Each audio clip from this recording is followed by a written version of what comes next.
Welcome everyone to another continuing conversations where we have infinite stories and infinite combinations rolling out in this Star Trek 60th anniversary year, which is so exciting. I'm Michael Dismuke. Of course, I'm a freelance writer for Star Trek Adventures RPG and Star Trek fiction. In addition to being the lead writer on Captain's Log Solo RPG, you can check out my stuff at michaeldismuke.com. And this show is never a show unless we have with us Jim Johnson.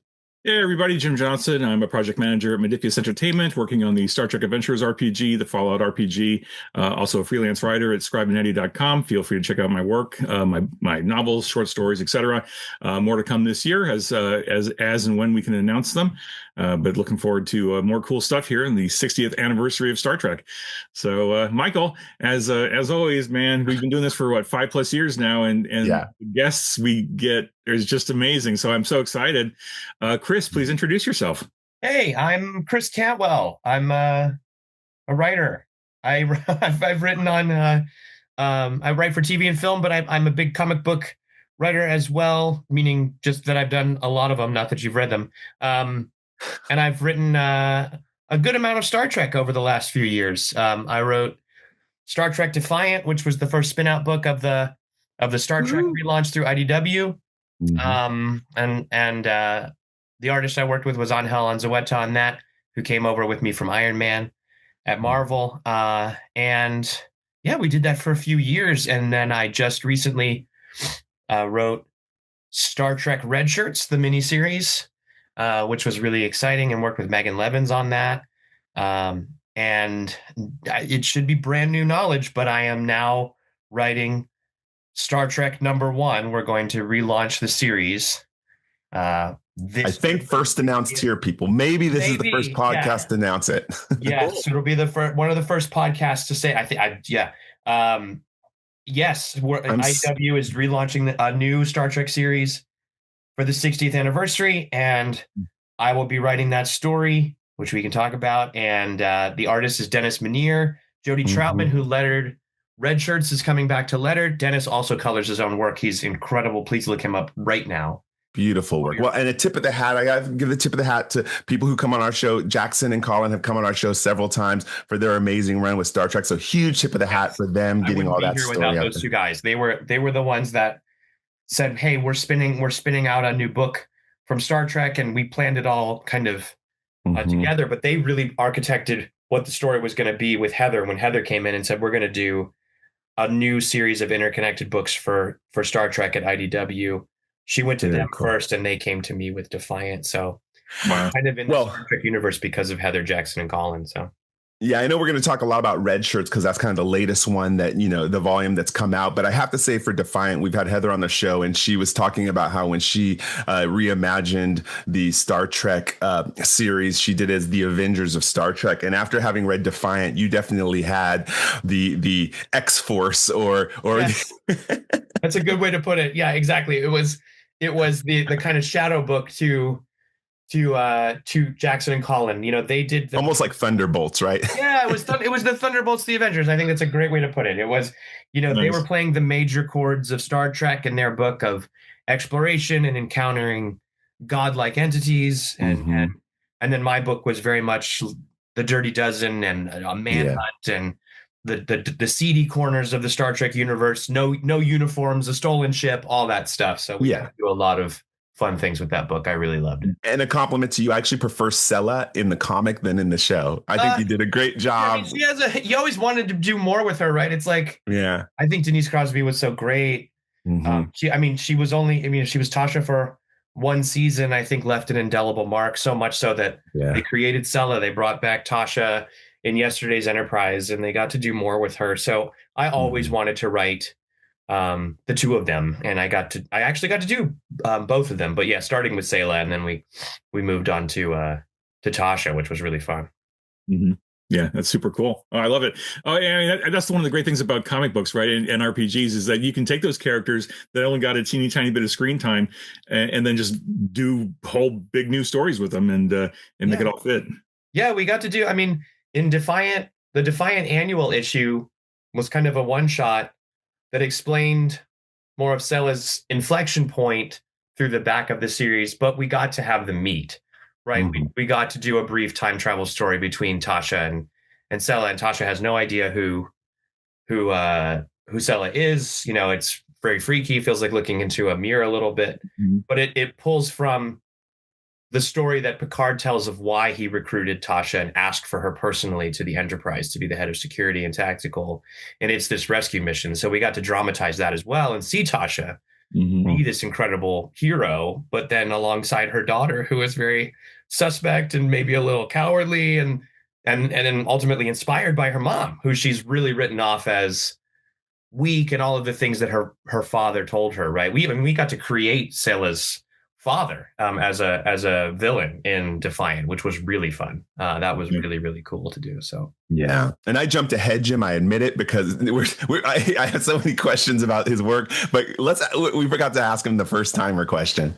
Oh, that's cool. That's fine. We were just getting into the conversation as we always do, organically, right? So, Chris, as a tradition on our show these last 5 years now, we always ask our guests if it's appropriate and if you feel like answering them. Of all the, because we're all big Star Trek fans and we've been involved with Star Trek for decades, respectfully. If there was one Star Trek character that resonated the most with you, who is it? And of all the series and movies, etc., which of the series or movies did you watch and go like, oh, that's me, that's Star Trek, I'm into it? Yeah, so I'll give you a complex answer. Like I feel like it's a three-way tie for me between Kirk, Data, and Tasha. Like those were the three that kind of really hit a mark for me in different ways. I discovered the original series first, even though I'm 44 now. The story I always tell is that Memorial Day weekend, 1991, my parents are outside doing lawn work all weekend, trimming trees and chainsaws and all. I mean, my dad would do crazy. It wasn't just mowing. It was like my dad was up on a tree with a chainsaw. We grew up in Texas, and so I was inside kind of, at loose ends, and I watched the Paramount Network, and they had, for the 25th anniversary of Star Trek, the 10 best TOS episodes as hosted by William Shatner and Leonard Nimoy separately. They were not on the screen together, which I learned later why. But I watched all of them in a row. I watched those 10 fan favorite TOS episodes, and I was struck. And I was also in the process of changing schools. I had been at a Catholic school in Texas up through third grade, and then I was moving to a new school with completely new kids, a different Catholic school. And so I was kind of, I think, anxious about that. And so part of the school's rubric for the year was you needed to have a book in your backpack at all times, so that when you finished a test or assignment early, you needed to take out a book and read so you didn't cause distractions and things like this. And so my mom and I went to either B. Dalton Books or Walden Books in the mall, and I skipped the kid books and I went and got Vonda McIntyre's Enterprise, which is Kirk's first mission. And reading that, which I barely understood in fourth grade, because the aliens in that, you're talking about RPG and what you can do in comics and things are beyond screens or backlot sets or Vasquez rocks. That book is like heavy sci-fi. It's like massive, almost star-sized creatures that communicate through melody. It's all about language, and Uhura's a major character in it. So that really blew my mind, right? And the fun of and the color of it and the fun of Kirk and like that Shatner performance that's just so swaggery and scrape me off the walls kind of guy, like I just loved. And then because of that, it parlayed into Next Gen, right? And Next Gen was already going, and so I just kind of caught up, and pretty soon I was watching Star Trek, I think 7 nights a week, because it was 6 days of syndication, right? It was on in Texas, it was on at like 6 p.m.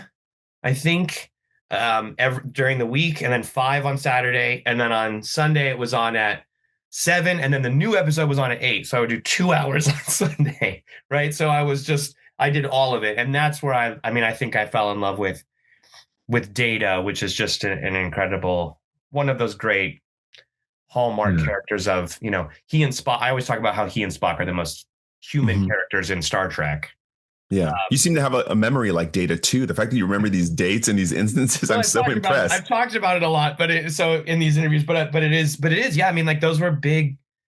This was a big moment to discover Trek. It was, not many kids were discovering Trek in 91. But I'm impressed. I like hearing that it seems like you were equally impressed by the novels as an early adopter of reading the novels. And that's really nice to hear, because we focus on this, just, on which you're probably aware of on our podcast, we don't focus on the TV shows. We actually focus on just the literature. So it's nice to hear that you're so heavily impacted by it. I have, what do I have on my desk? I have Prime Directive on my desk, right?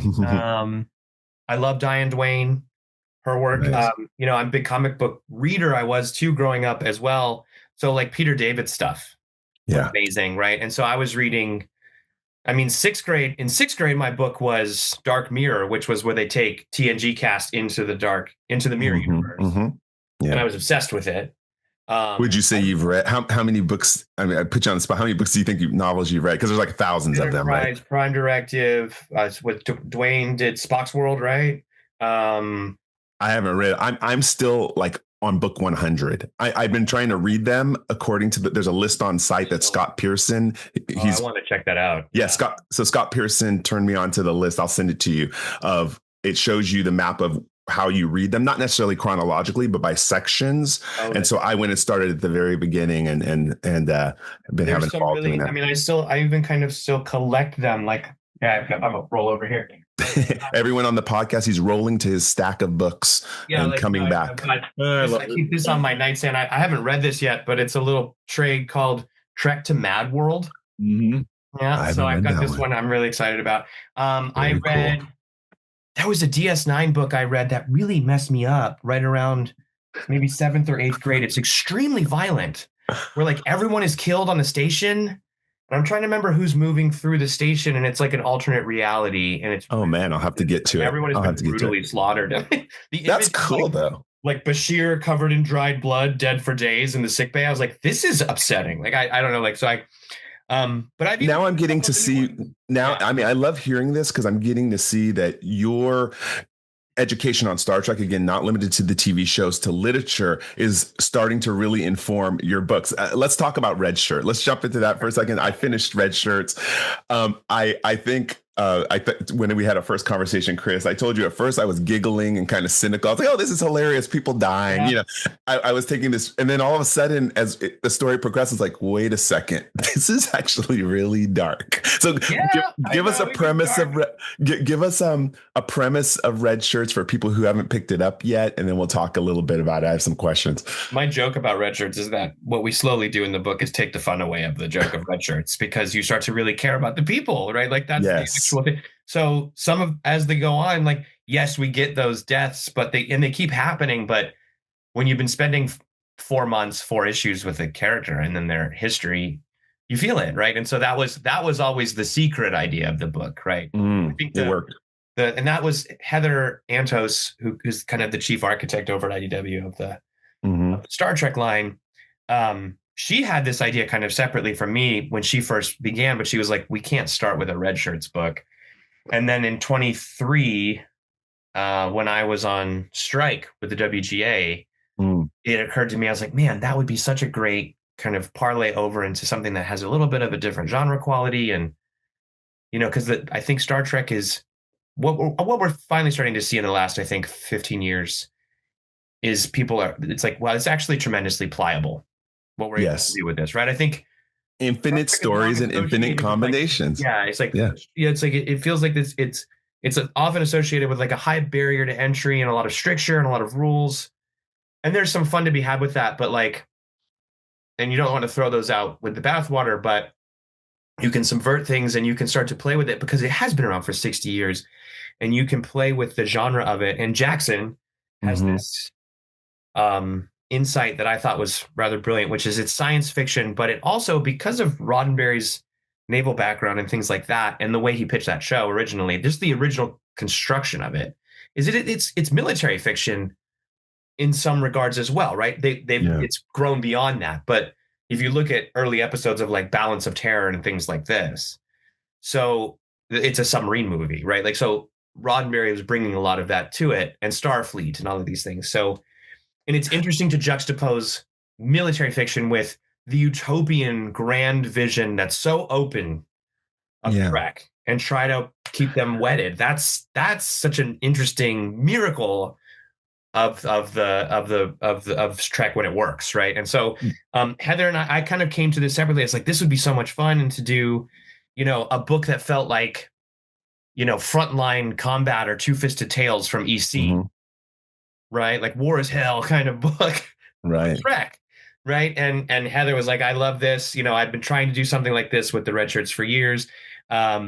And then, after the strike and everything resolved, we started putting it together and we got it off the ground. I think it came together great, That's why I wondered if you had read the Errands of Vengeance novels and the Errands of Fury novels that were written by Kevin Ryan way back, I think 20 years ago. Yeah, those are like Red Shirt novels, right? Like they're I became aware of them as I was writing the book. Like you said, there's so many books. Even like this Trek to Mad World book, I was like, how have I never discovered this? And why is it so thin? Like I was always under the assumption that Trek books were a little like those kind of Bantam thick things. It looks like that's one of those pocket books maybe that they had for a while. Oh, it is? It is? Okay. From like the early 70s. I don't know when it is. Yeah, so I'm not going to give a spoiler on Errands of Vengeance, Errands of Fury. People need to go read it because it has a huge spoiler. And I was like, he's already, and it's interesting to see how, it's so much has been mined and explored, but like it was nice to go back and say and provide some visual to and like bring in Megan Levins and Matt Herms for the visuals, where it was really important for Heather and I for the book to work, that it not feel, even though I was saying Frontline Combat and Two-Fisted Tales, I think those are great books, but I love my favorite stories of those are Harvey Kurtzman's stories, who is a cartoonist first and foremost, right? He went off and did Mad Magazine and things like this, and and the Mad comics, which are hilarious. Like, so he was bringing some of that cartoon quality to the war stories. And I think Megan went in and we really tried to just make it feel, even with Strange New Worlds and the things we've seen in that era since, we wanted it to feel like 1966. So it feels like TOS. So the hairstyles, the thing, some women have pants, some have skirts. The hairstyles of everybody are like, even the men are very 60s, right? We've got ridged Klingons, we've got smooth-headed Klingons, we've got, you were doing all those things. So we're really trying to, because it felt like if you went too gritty and too real, it would take away from the initial kind of buy-in of the book of like, I want to see this like Technicolor dude get splattered all over the wall, right? Yes. Like that's what you want to see that first. And so, but then by the time in my mind, how I vision it now, Chris, too, is that scene at the end of Doctor Strange where he gets killed repeatedly in 20 different ways. That's how it like kind of consumed into my brain. It's a respawn thing, right? It's like, Edge of Tomorrow or things like that. Like and so we wanted that. And same with Matt doing the colors, it was like Technicolor, right? It was bright. Even we did a lot of stuff at night on a planet. So, but it was supposed to be, you're supposed to almost feel like there are 10K lights in the jungle just behind frame, So that was kind of how we approached the book. And that stylization allowed us to then be brutal, but then kind of sneak in, oh, I actually care about these people, right? That was the whole game. Well done. Okay. So with that in mind, then on red shirts, at this point, Chris, the concept of a red shirt is like in the cultural zeitgeist about, if casual fans think about Star Trek, they're thinking about red shirts and, oh, haha, you beam down to a planet, you get turned into a polyhedron, or you get, turned into dust or whatever. Cube of salt. Yeah, exactly. So how did you like approach the book from a development writing mindset to like, okay, I know what the cultural meme is about red shirts, and now I'm going to go and do something different with it and really bring it and make it impactful. I think that was, for me, it was, so you're talking about red shirts being in the lexicon, John Scalzi's book Red Shirt is so brilliant in this metafictional kind of masterpiece where it's like, I don't want to spoil that book, but everyone should read it. But and this was, again, this was squarely in the Star Trek universe. All these people we're not doing metafictional. So despite the meme, we didn't want to wink, right? And not that John is winking. John is like, let's dismantle this and open it up and go, look, this is weird. We didn't want to just do the meme, right? So it was, this book did really well. It's the first licensed book I've had that actually, well, I don't want to spoil anything, but I'll just say there are more Star Trek plans for comics. But anyway, it did well, and it was a licensed book that I think even Paramount was like, whoa. And I think that's because exactly what you said, Jim. It's like people went, oh, I know what that is. I want to see that. I want to see those guys get blown up, even if I don't care about Star Trek, or if I hate Star Trek, I love Star Wars. I want to watch these people get like annihilated. See, it's funny and dark. You made me giggle again. You're like, and you go, well, it's comic books, so I could do anything, right? And that's another thing you're talking about RPGs and comics. Like Megan could, let's draw the transporter accident, which, by the way, I read the novel of the motion picture before I ever saw the motion picture. So I actually I didn't see the motion picture until 2021. And I, of course, was amazed by it. And I was like, this is incredible, right? But the novel I read young, and when you read the transporter accident and you read Kirk's, the internal horror and pain of that, I was like, my God, like I knew I needed to have, it was so impactful in my head. The way you did it was not a Galaxy Quest transporter accident. No, it was like, Megan, this has to be like awful because we want to like this person, and then this happens, and yet it is also just the most, it's like John Carpenter level stuff. Sorry for the spoiler, people, but it definitely hits you from left field too when you turn the page. And I know Heather designs the pages on purpose in a certain way, the way she wants them we laid write out. to that too, right? We write to page turns, right? Like, right. We're going like, okay, it's an even to odd, so it's going to super unexpected. When I turned the page, I was like, oh my God. On the periphery of your vision on the right side of the book, because then you're going, I know. So it's important to hit it on a turn, but so that's just an example of you. It was the first book where I actually made a list of deaths. I started with that. I never do that. It's in writing. It's usually pejoratively called outside in writing, right? Where you go, so what are the good action set pieces of this movie, and then we'll fill in the human stuff later.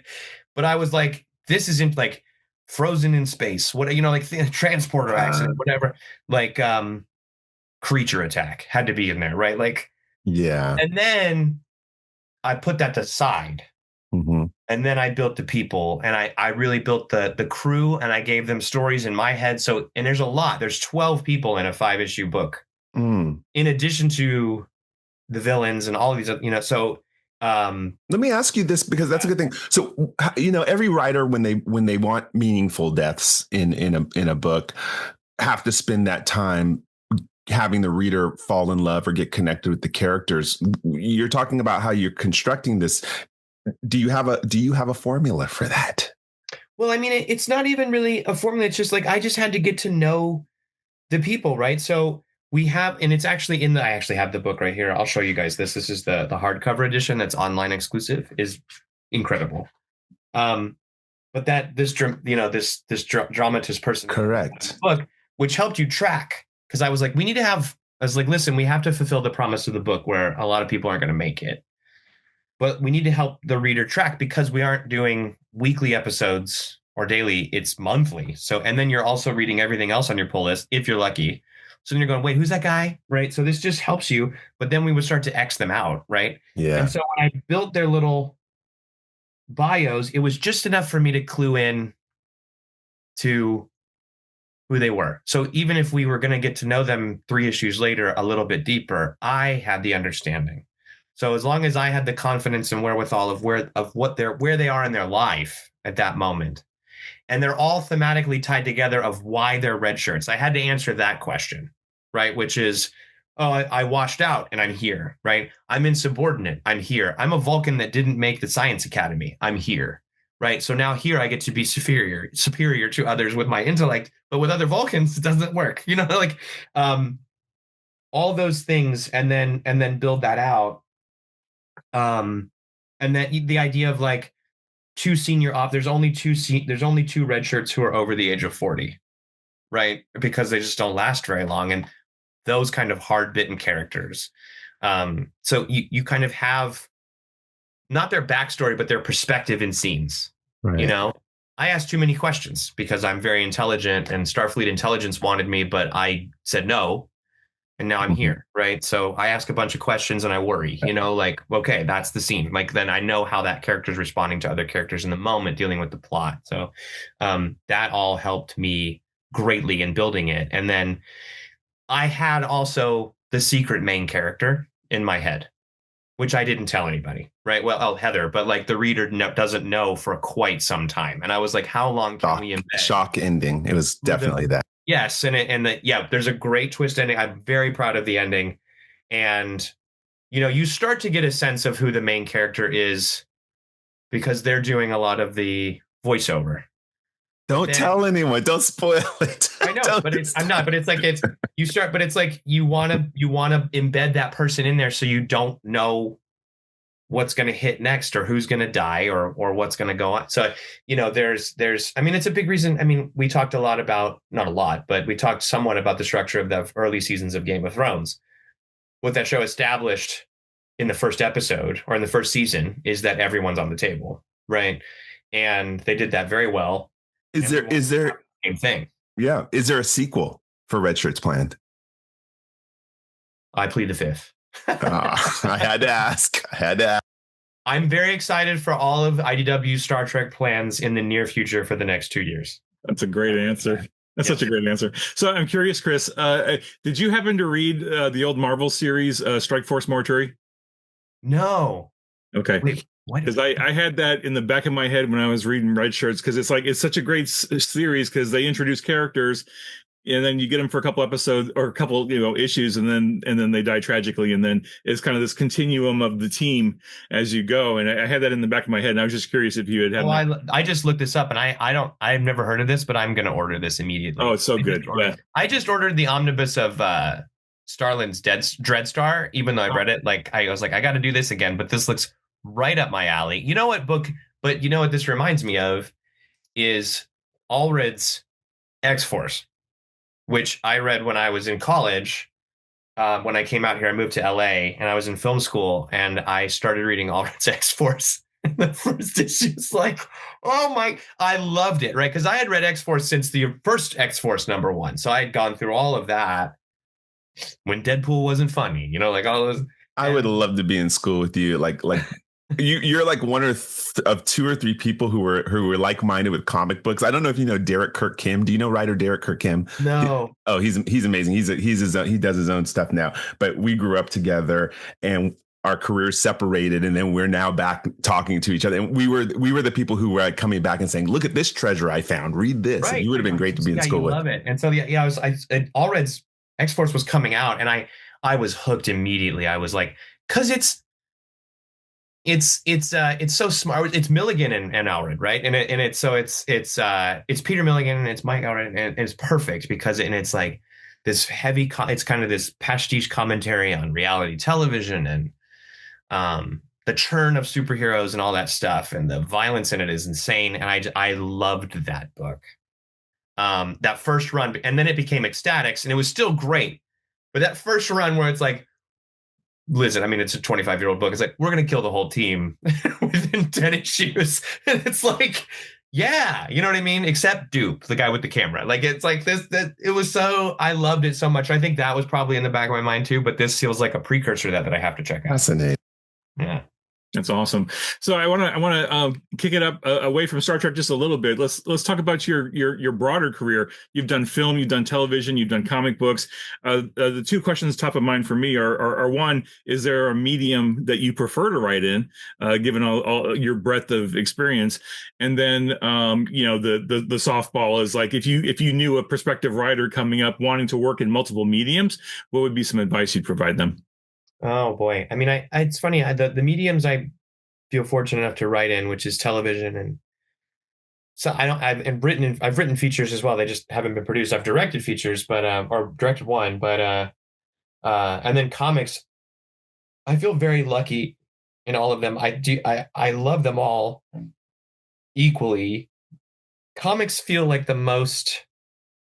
Well, it's interesting. Like I was going to say the most feverish, but because they're very fast. But I love 2 things about all 3 of those mediums, which is they're very visual. So you're writing for a visual audience. And I think that's where I just have been doing that for so long.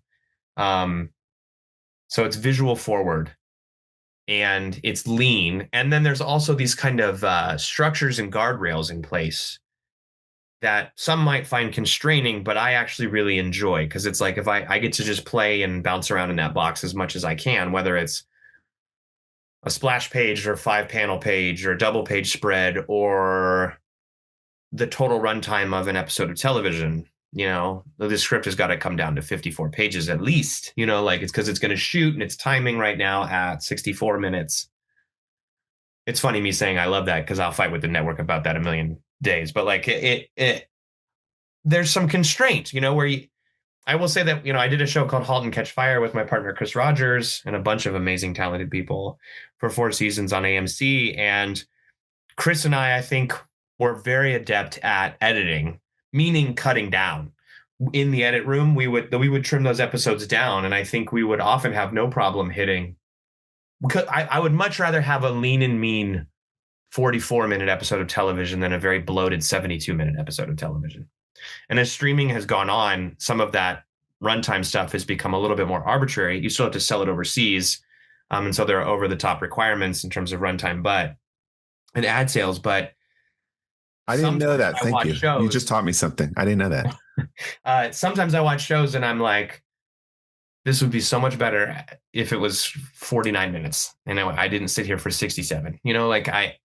And to say nothing, the people making this stuff are amazingly talented, but it's like you watch the Rockford Files, and that has to be to the frame, right? For the commercials, and it's like boom, boom, boom. There's a couple of times where even the Rockford Files, you're like, did they just stop? There's a couple moments where you're like, it just cuts to Jim back at his trailer, and you're like, were you tied up with a gun to your head in the last scene?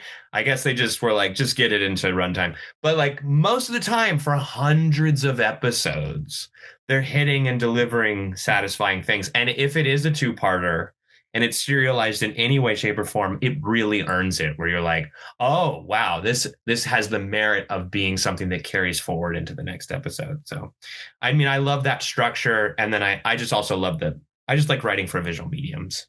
I think that's great. Yeah, I like the way you're consuming this. We have a lot of people on. We talk to a lot of different writers. I like to hear their processes. It seems like you're the one that if you're sitting with your family watching TV, you're probably telling them the tropes that are being used and all the. I try not to do that, but I'm working my way through that. What shows are we watching right now? So my oldest is watching Angel with my wife. We're big Buffy Angel fans. I actually wrote an Angel run of comics for Boom. And we did the Rockford Files, but with Angel in it. But he's watching Angel, which is great. And then I'm going through The Simpsons with our 8-year-old. We're on season 4. And then my wife and I are doing Rockford when the kids go to bed. What a good dad. Yeah. Yeah. So I get to ask this question just because my favorite character in Marvel Comics is Doctor Doom. So we get to play a little Marvel questions now. Yeah. I've read your Doctor Doom work in Marvel, and I'm gonna ask which Marvel character impacts you the most.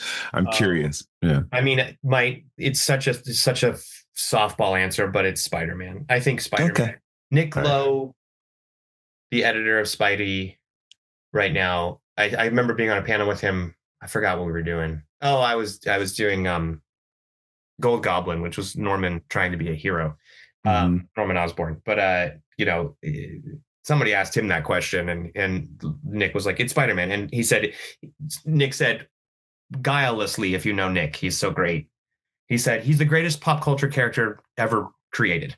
And there is something interesting about that statement where it sounds glib, but I've taught high school students. I did like a symposium on Spider-Man as a vehicle for grief, right? And the idea of a perfect origin in 11 pages, right? And how a character of grief manifests as something so buoyant and colorful and funny.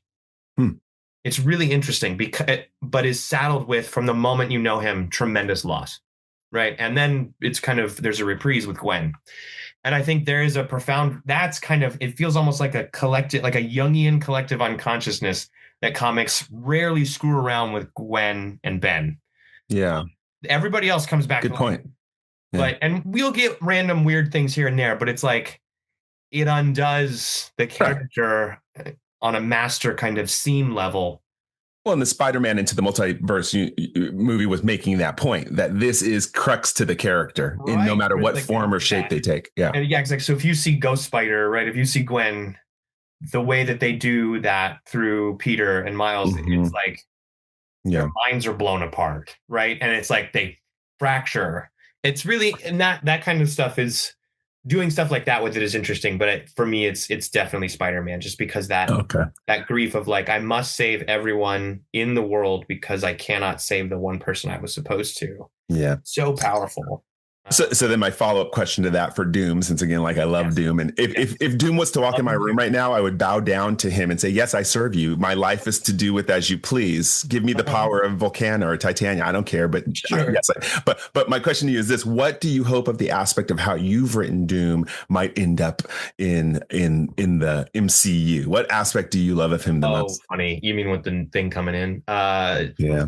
I mean, like what I think I did with that was I really tried to make sure I didn't mess it up. So I did a ton of research and I read, that first 100 of Stanley and Jack Kirby. I love Triumph and Torment. I think that's the best story of Doom as a Sorcerer Supreme, or Sorcerer vying to be Sorcerer Supreme, but also like just showing the differences between him and the way Strange approaches magic. But my favorite, I think it is in that. Like, it's what I like is, what makes it complex to me is that Doom is, when you see him as zealously loving his people and his country, even though that same country tried to force him out and chased him down in the snow, and his father died of exposure and all of these things, and his mother was seen as lower class. So therefore he sees himself as the ultimate patrician dictator leader of these people, that he thinks he is their god king and he loves them unequivocally, but the hierarchy must remain in place. It's not like, like he's not Zoran Mamdani going, hey everybody, come up to the Dinkins building. He's like, you stay down there and I'm up here, but thank you, child, for this gift of a rose, right? Like, that story was very impactful for me. Like, I don't like it when he kind of just abuses his people and he doesn't care, because then it's like, there's a nihilism there that I'm like, and I think that he has that code, however warped and wrong it is, that holds him in place. And then it gives you a sharper perspective for the character in terms of how he interacts with everything else. I like that. Yeah. Exceptionally complex character. Yeah. Look, I mean, like right here, I've got him right here. Yeah. See, look at that. Look at him. How can you not love him? I mean, But then over here, I have my custom one. I mean, I do love this guy too. This is a custom. I painted him. For those on the podcast, he's showing the King the Conqueror. The Conqueror custom Mego that I painted. Looks awesome. Awesome. Yeah, I love this guy. Yeah, the two of them together was the most fun of that book. Because it was I was trying to do like Bob Hope, Bing Crosby stuff with them, and it was really fun. Yeah, nice. So you mentioned you do some symposiums for young adults. Are you in a place in your career where you have opportunities to mentor up and coming writers, or are you really more focused on the creative aspects? I mean, I have to work, so I'm trying to work, number one, more than anything, so I can pay for things and feed the family. But I think that I've been doing TV now since 2010, 2011. I went to film school a long time ago at this point. And now comics, I think I'll be coming up on, I've been in comics just shy of a decade, which isn't that long, but I don't go around looking for that, but I'm happy to, I got to speak at the Toronto Screenwriting Conference a couple times, once with my partner Chris Rogers on the Halt and Catch Fire. I went over and taught at a school in Ojai for a week because there was an interesting comic book course. But to your point, Michael, like, it's so interesting because I was talking about Spider-Man, I was talking about these characters, and they all have, everybody in the room has a real kind of blanket understanding that comes from the movies and the TV shows, right? But then there's that one kid who it's still the same.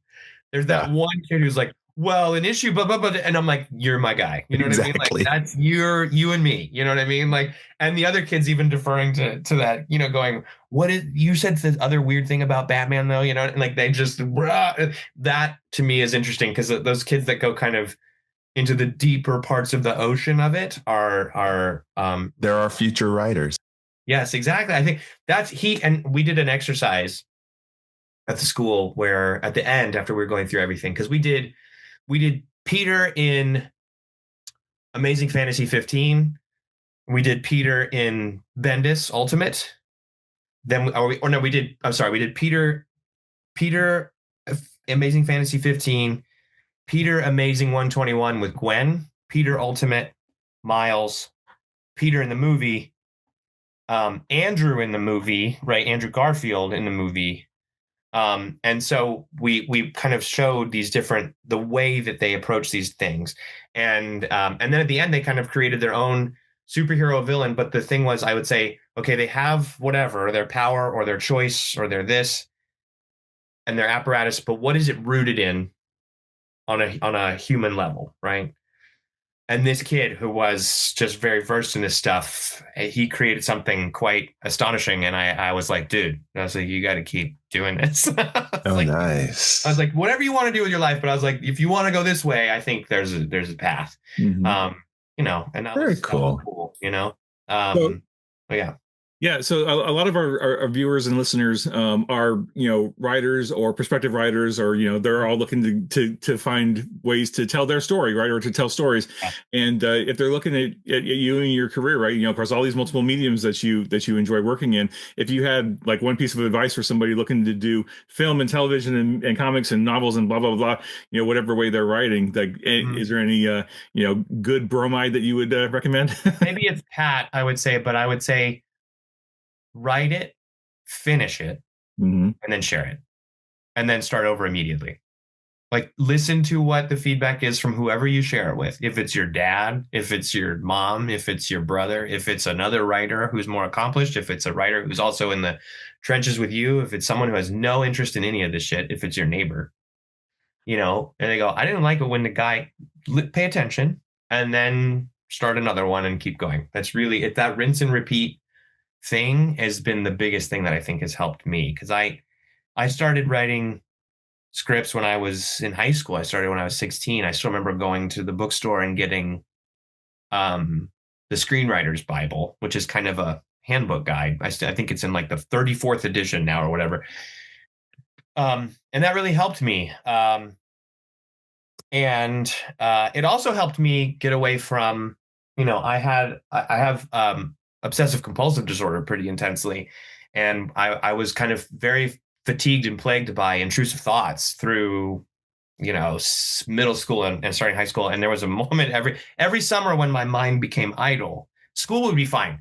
When my mind became idle, it could just, right. And it was back then, a different generation. My parents are very sweet and very encouraging, but they're baby boomers. So I wasn't going to go like, Mom,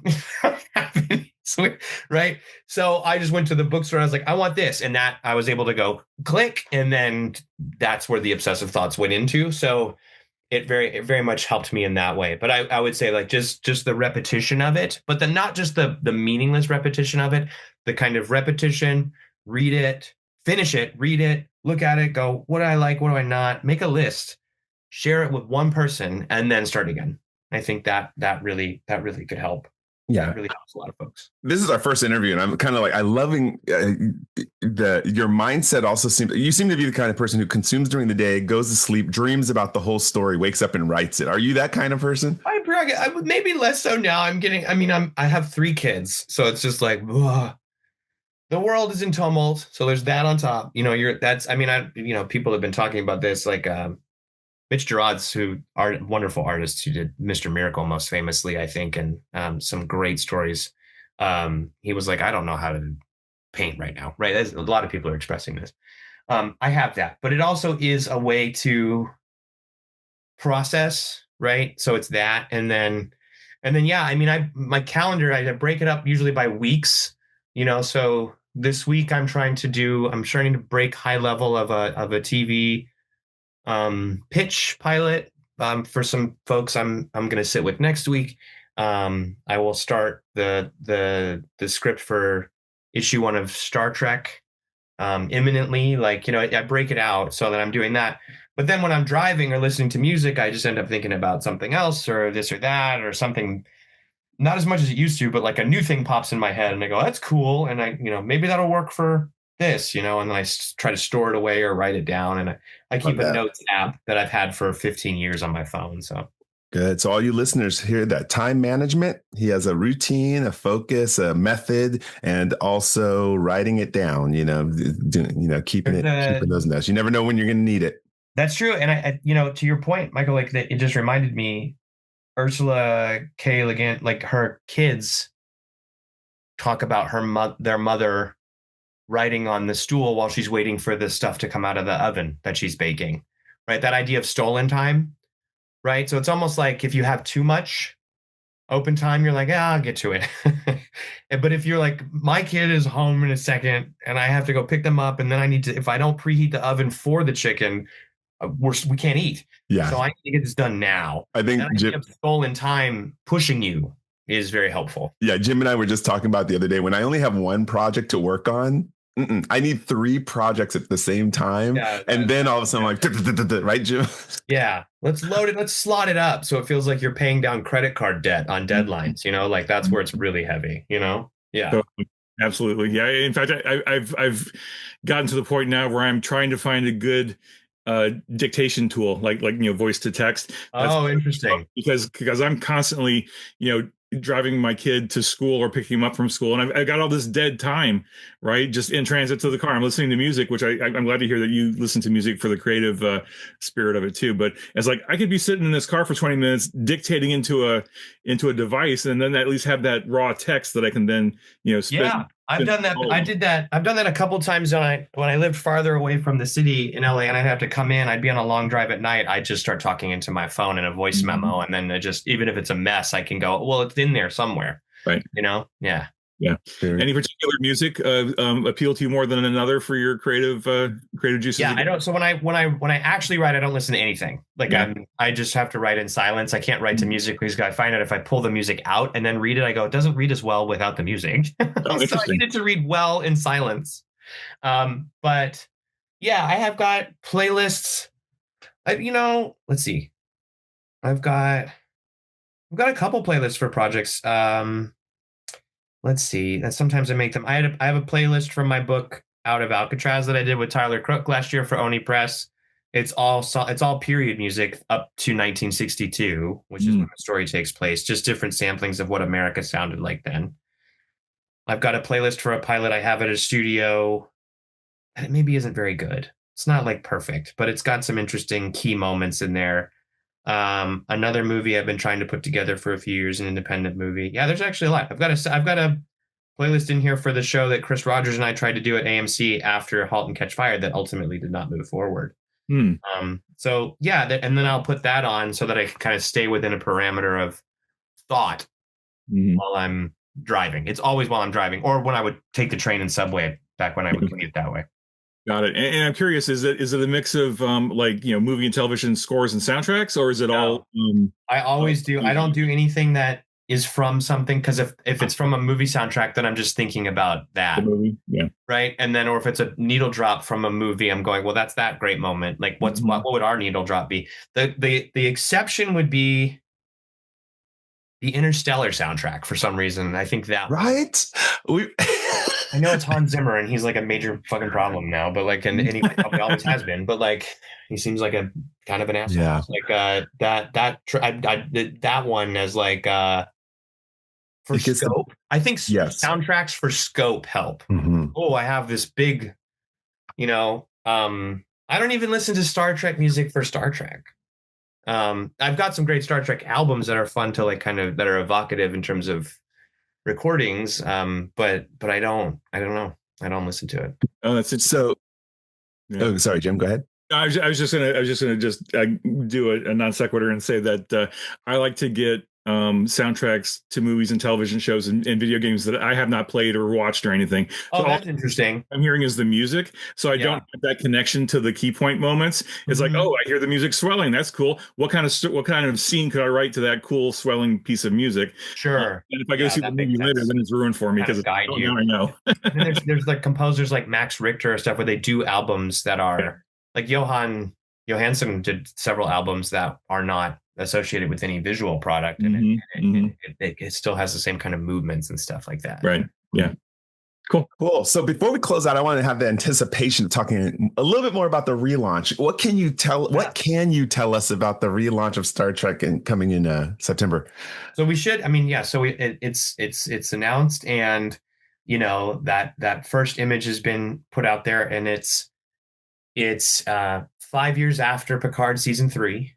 And the whole idea is that it's brand new, right? That we wanted to do the big thing Heather and I put together over the last few years was, if we're going to do the 60th anniversary, let's just look into the pure unknown, right? Now, listen, we have a couple, what I loved, it's almost like wrestling, a couple face characters that are returning, but we also didn't want to step on what Terry Matalas and those folks did with Picard. So it's not like the next day, right? We wanted to leave some space for if that story is continued by Terry or whoever, or Paramount. So it's some time into the future. We gave it a good 5 years, felt like a good Star Trek amount of time. But it is the Enterprise G. It's Captain 7 of 9. Yes. Thank you. That's my favorite character. Just, that was my very first fiction writing for Star Trek I got to write Seven in Shaw, and Seven is my favorite character. Oh, well, there you go. I think she's wonderful. And sold. Where's my money? Here, take my money. Borg stuff are so interesting, especially this. So we kind of built the cast kind of like toward the year 2 year Avengers point, right? But it's okay. So it's like from Picard, we're getting 7 of 9. Yes. Jack Crusher's a lieutenant now. Okay. He's on the ship. There is a new XO, because we thought the idea would be Rafi is so senior. Yeah. She is, so that this is kind of a big point. She has just been given command of her own vessel. Makes sense. And it would have been really uncomfortable to have your ex be your first officer. Also thought, I was like, that's so hard to write. The whole book becomes exactly. That would have been hard. Was such a funny drop at the end where it's like, and you're going to be my subordinate officer. And we're not. And I was like, oof, this is going to be rough. Yeah, right. So we've kind of, and I think we'll address that. I was like, this guy, it was starting to get a little tricky. I'm so glad you have your own ship. Oh God, Chris, I want to stop recording right now just so I can. No, I'm not going to stop. I'm not going to stop recording. I'm telling you, I want to stop recording because I want to riff so hard with you on where this could go, and I don't want anyone to think like I had an idea. I don't want people to freak out about stuff like that.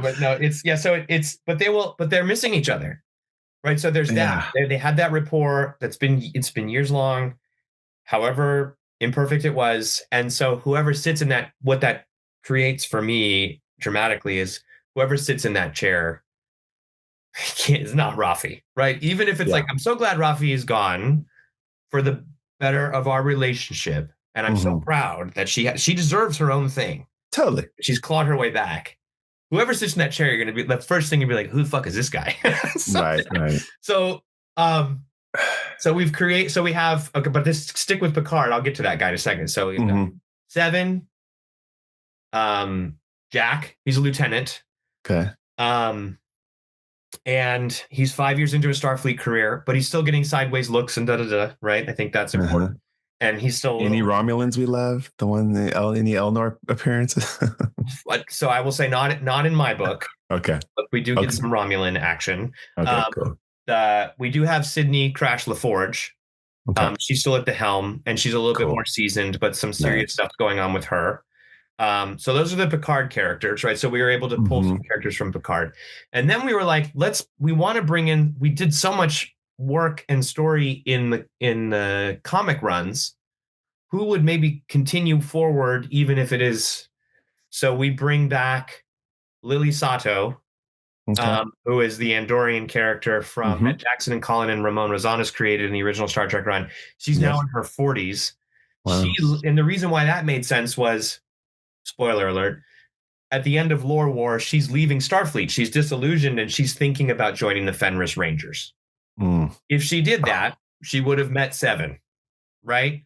So it made sense that now with Seven back and in command of the Enterprise, it would be like, hey, what about comms? And Lily has just returned and is like, I don't know about this, but I really believe in you, right? So we've got that relationship. I'm only not talking because I have so much to riff and I just can't. I just can't. You've stunned me. You've stunned me. So that's the Star Trek character. And I was like, we need a Defiant character. Who from Defiant would make sense? And it's also time has passed. I think you'll like this one, which is that Alexander is on the ship and he's 40 years old. Wow. Because we did so much. I did a lot of Alexander rehabilitation in Defiant. Yeah. Security? So you'll like this, I think. So his arc in Star Trek and Defiant was he's neglectful, imperfect father, and Worf, kind of Worf's biggest blind spot in his life. Yeah. He didn't fit in with the Klingons by the end of DS9 either. Like he's looking for a path. He chooses the red path, which is bad, right? The story of a wayward young man falling in with the wrong crowd, right? And it's really bad. He ends up killing some people. Worf wants to save his life and bring him back, which he's able to do. And then there's the question of restoring Alexander's honor, which is a big, and we created this thing called the Kuvrite, which is this very kind of samurai Yojimbo storyline in the end of Defiant of bringing Alexander back into the fold and restoring his honor in the Klingon way. But all of that is wrapped up in Worf's very progressive Klingon thinking that is nascent in Defiant, but realized in Picard, right? So Klingon anger being rooted in fear, right? And this idea of a Klingon male being able, or female, being able to say, I'm afraid. Big deal. So all of this stuff was wrapped up in Alexander's journey at the end. So Alexander is the first chief medical officer. Oh, cool. Okay. Klingon. Nice. Starfleet history. And so he's gone from killer to healer. Yeah. He's on the ship. And look at that. We're seeing a resonance with Starfleet Academy too, right? We're seeing a resonance there. So there's some of that at play too. Yeah. And then we've got original characters. We have the XO is a guy who used to be the head of, the whole book is about looking forward. And thematically, it's in the story of can we shed our past? Not shed our past, but accept our past and what we've done and where we've been so that we can continue. And especially with these characters. Yeah. On a meta level for Trek, that's important in the 60th anniversary. I love Strange New Worlds. I love good story, Discovery, things like this. But it's like the show was always wagon train to the stars, exploring the unknown. So you've given us the best spoilers of any guest ever. I want to say, Chris, you get the spoiler. Here's the official no prize. Right, yeah, this is really just the crew, because I'm not going into any of the things that actually happen, which is great. This is really just the crew and the mission. All I can say is that the mission is to leave the known galaxy. So of course, that makes sense. We're literally leaving the quadrants. Just because on a dramatic level, even though the quadrants, there's a lot of unexplored space within the quadrants, there's a reason to leave the known galaxy. So there's the XO is a guy who is he was the former head of Memory Alpha. Not a guy who was literally the living database of Star Trek as the commanding officer, who's going to be going, well, we used to, and that with Seven is going to be really fun, especially when he's like, where's Rocky? This is bullshit. So you've got a librarian essentially who is the XO. Then we have just pray tell that when we get done with this podcast, when I have to stop hitting record, you'll give me 5 minutes. Of course, sure. No, yeah, we've got to, and I'll just. I'm having that writer's room, Cantwell, Jackson Lansing moment where everyone's spinning and talking. I've heard about that writer's room. Yeah, it was, and we're gonna have a couple more of those this year with the folks that are coming in to do the new books. That's cool. But yeah, no, we got a Cardassian head of security and tactical. We've got a veteran of the Dominion War. We've got a Romulan prodigy who is the chief engineer. We've got a Bajoran counselor / chaplain. They've decided to instill a chaplain. Okay. This ship, and Starfleet is trying to make sure they accommodate folks of different faith, species, walks of life. Oh wow, that's so so we're doing all kinds of stuff. So it's really, really fun, and we're leaving the galaxy. Take my money. Right? Yeah, That's so great from just like a thematic point of view. You're leaving all the baggage of the Alpha and Beta Quadrant behind, and you're forging a brand new path into something different. And I think they did that to some extent with the later seasons of Discovery and Starfleet Academy, where they just literally They just went 900 years into the future. And they were like, they literally used the burn to blow everything up, and now we're in a new situation. And now you are literally taking your crew into a whole different part of the universe. That leaves the TV people free to do whatever they want with Legacy or whatever. But like they can do all the stories of I think that show was really interesting in so many different ways. And the way that Picard, I think, explored it even early on, some of the spirituality of different species was interesting. And I've always been interested in that. Like I loved theology when I was in Catholic school and just exploring the nature of that.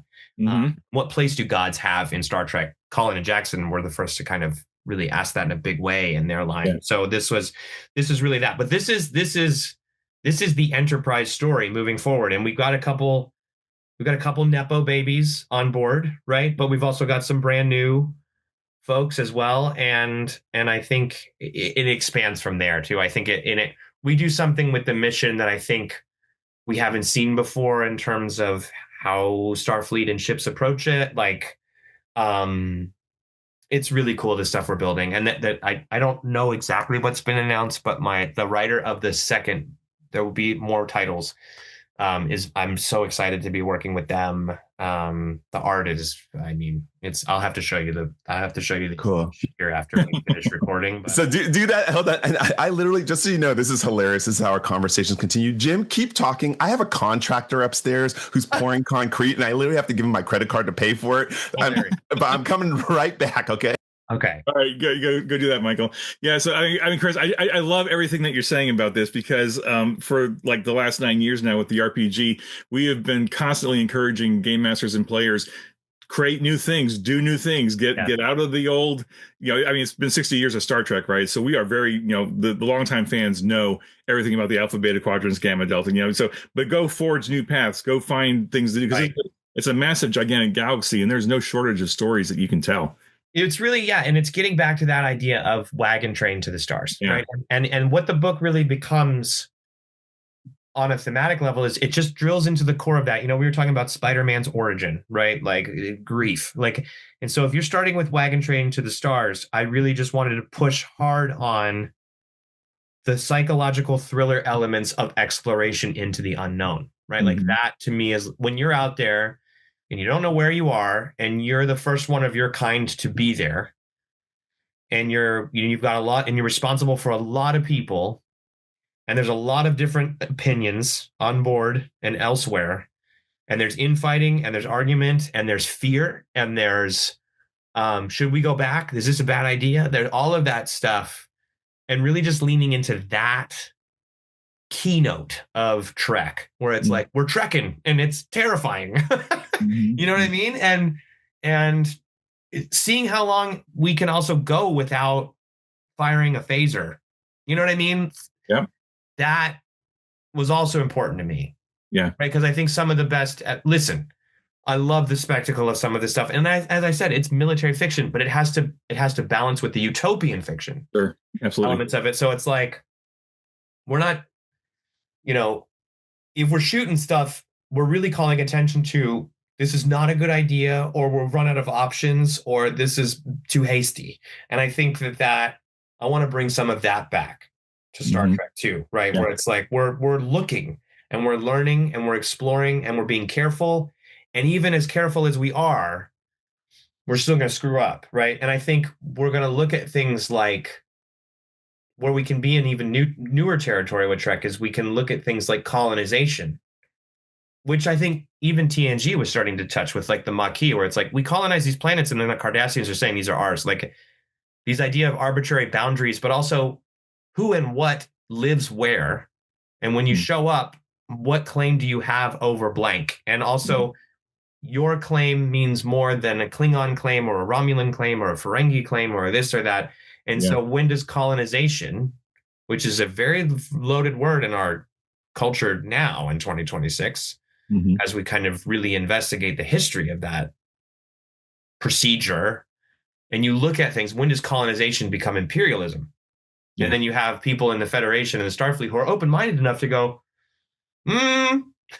So, that kind of stuff I think is really interesting to unpack, right? So how the prime directive is an interesting idea, but what happens when you extrapolate it to any kind of living whatever you may encounter, We are so going to talk after this call. I mean, Chris, I really love the idea of you bringing in the counselor / chaplain, because like if you're thinking about red shirts and then you think about Star Trek and Starfleet officers, like in the RPG, we've been starting to drop in some sidebars and some discussions to the players and game masters about the psychological trauma that Starfleet officers go through, that you don't really see it on the show that much. You see it a little bit here and there, but like the horrible, awful ways people can be maimed or killed or destroyed in the course of a mission on Star Trek. It's like there's some pretty horrific stuff going on, and clearly Starfleet officers have got to have like regular check-ins with their counselor, their mentor, or whatever, to keep them like, this is the job, but also I'm volunteering for this, and there's just horrible, awful things can happen. So I'm excited at the human interest stories that you can be telling. Absolutely, because when you're encountering things that you cannot fathom or understand, despite this vast scientific knowledge at your disposal and the history of precedent and all that stuff, and it also has real cost on a human level, psychological level, emotional level. I think like Next Gen was so interesting to put a counselor not just on the ship, but in the second chair and give her the rank. She has the same rank as Riker. She's a commander. And it's like, that's how important this stuff is to them. And that was such an interesting kind of 90s secular embrace of mental health, right? And I think, and even Roddenberry and stuff in the 60s, it was like, we've done away with organized religion. It was kind of implied, like, organized religion has fallen away over here, and when we encounter it in other places, it almost feels primitive because we're beyond that, as well as currency and things like that. But even if that's the case, I think that shortchanges the other species. And two, spirituality is kind of inherent in Star Trek, where it's like, what is there beyond matter and antimatter, and someone who can at least speak to that with respect to traditions of Earth, Bajor, Cardassia has a whole religion that hasn't really been explored in the shows, right? Like Colin and Jackson and I touched a lot on this in Klingon lore, but there are these things, and I think that it'd be cool to bring that, just an element of that in. Yeah, for sure. I mean, I think even just looking at humanity, right? There have been organized religions on Earth for thousands of years, right? Though I don't think even a massive World War III is not going to make them just go away, right? There's still going to almost like it's a thing where you can't, I don't know. I think the Federation and Starfleet would be starting at a certain point where it'd be like, you can't weed something out and it doesn't seem to go away on its own, right? Lore even learns this in Lore War. He's like, man, every universe I create, we end up with these variable people that I can't explain or control. And like that was of the essence of, Kahless is trying to kill the gods at the beginning. And what he realizes in Star Trek is that's a fool's errand. And Lore realizes the same thing. He's trying to through mathematical computation, weed out the variables that we can't control. And that is it's so alive and well in Trek. And I want to really bring that to the fore in this book. Yeah. Oh man, that's so exciting. Yeah. It should be I'm really, really excited. We've been putting this together for a while. I'm excited to finally announce it and like get into it. And now, of course, I'm going to feel the burden and anxiety of like, I've got to deliver on the promise. And Dennis's art, which is incredible. The fact that we got Dennis is so, I love the DC books and stuff of the past, but like the fact that that Paramount has said, let's move away from all of the photorealism and embrace exactly what we're talking about, but in the artistic style. I think that the Star Trek line already has broken some boundaries, but like this next phase, I was just saying to Heather yesterday, I feel like she's presiding over some of the most artistically bold licensed comics that you can buy right now. I really feel that with what we're trying to do with some of these things. And that's amazing. Yeah, I mean, Heather's we've had Heather on a couple of times, and she's just great to talk to. But I just love the idea that you all collectively are just taking the medium and just doing even. Yes, it's like something that can only exist. It has to be, right. It's something that's only existing in comics. It's comics first, right? It's Trek, But it's like you said, literature, right? It's like this could not be Picard season 4. I don't want to try to Right. hear that because I don't know. I mean, I think it's amazing, right? He's off doing WandaVision right now, but it's like I want to do something that could only exist on the page. I truly do believe. Yeah, and I truly do believe we live in this exceptional time too. Sorry, I was able to pay my cement guy, so I'm back. That was so weird, but construction outranks everyone. You always jump for your contractor. We could do a whole separate podcast about contractors. They're all Joe Mantegna from Money Exactly. Pit. They're like 2 weeks, and they just keep charging you. Right. So what I was going to say is that we do live in a special time, as we saw, like with the MCU universe, where now what you're creating, Christoper, and other writers are becoming the storyboards for ideas for TV and stuff. And that's a wonderful time to live, because you really, I mean, back in the 60s and 70s, you couldn't really say that impact, that you had the opportunity to go from being a comic book writer to, hey, you're now cinematic ready. So I think that's great that you're pushing it. And they fed us too, right? Like we got a little bit of, we got glimpses of Picard season 3, and Paramount and Terry and everybody were really cool about that. And so we were able to do some second acts to bolster that story and say, look, we're putting some support beams underneath you dramatically.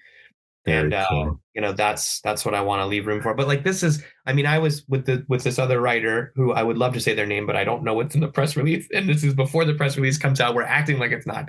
But I was just sharing with them, 70s Jim Starlin art yesterday, going something like this, and that's where we're having a blast, That's cool.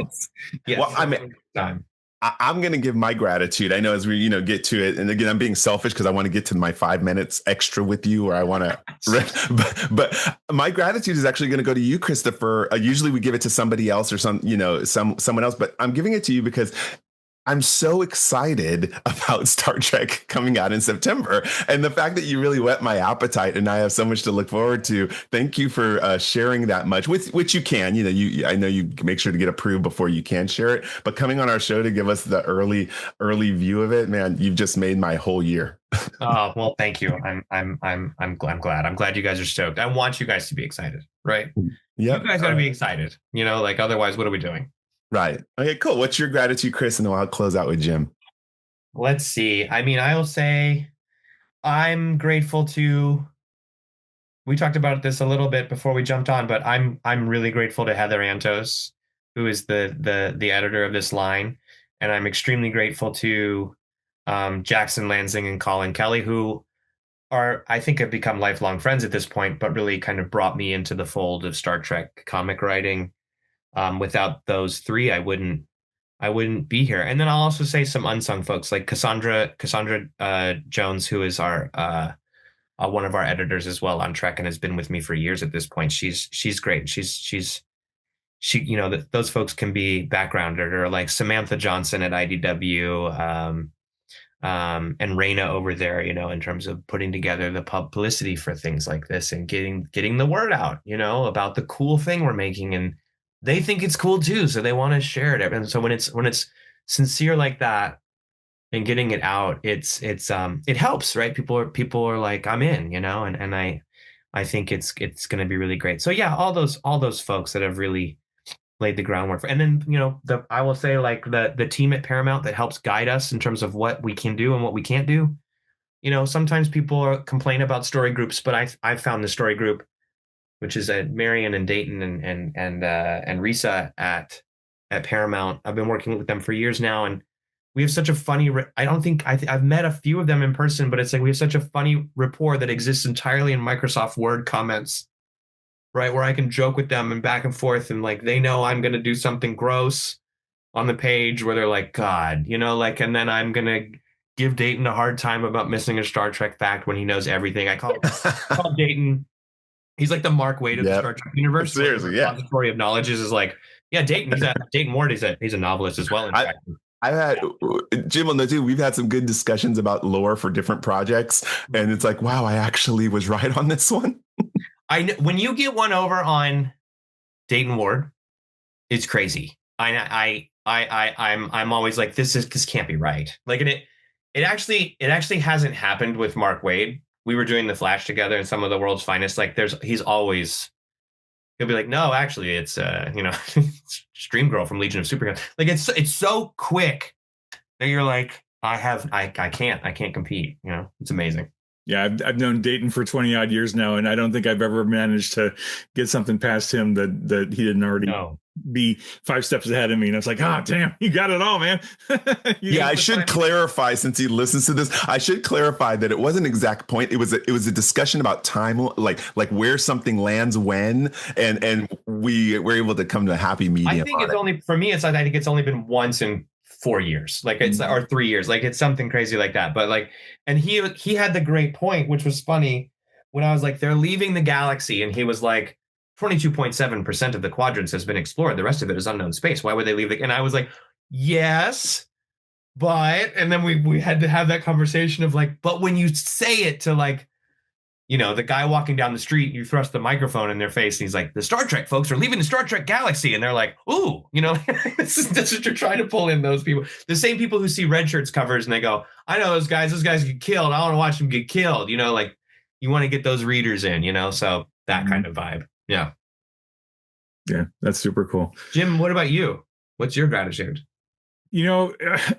As a Star Trek super fan, my gratitude is to Risa and Dayton and Marion and John Van Sitters and you and Heather Antos and like everybody who's working at Simon & Schuster and IDW, creating more Star Trek stories that are coming out, especially the comic books, because you are on such a velocity of new stuff coming out over and over and over again, right? The novels are lagging a little bit because that's just the nature of novels, right? But the fact that the comic books and the novels and the RPGs to a lesser extent, but we are not on the velocity that you guys are, because it's just a different medium. A lot of moving parts. A lot of moving parts. Yeah, a lot of moving parts. But I love so much that the story group at Paramount is so invested in everything that you're doing and is willing to greenlight so many things and let you guys push the boundaries and do some really wildly cool stuff. Like as a Star Trek fan, it's like, it just warms my heart to see all this new story.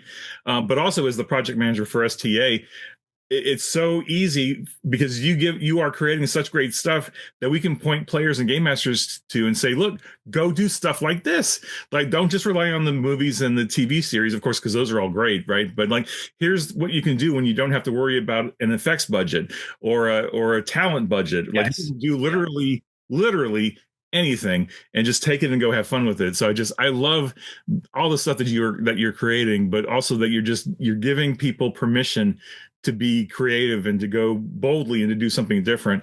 And I can't thank you enough for all the cool stuff that you're doing now and then, in the past and then in the future too. That's good. Well said, Jim. It's really fun. It's a great time to be a Star Trek fan. Yeah. Well, thank you, Chris, for continuing to create more infinite stories and more amazing infinite combinations. And we'll definitely have to have you back on to talk about when Star Trek 1 launches. That's going to be awesome. Yes, I'd love to. All right. Until next time, IDIC. Live long and prosper, everybody. Be safe. Be well. We'll see you all next time.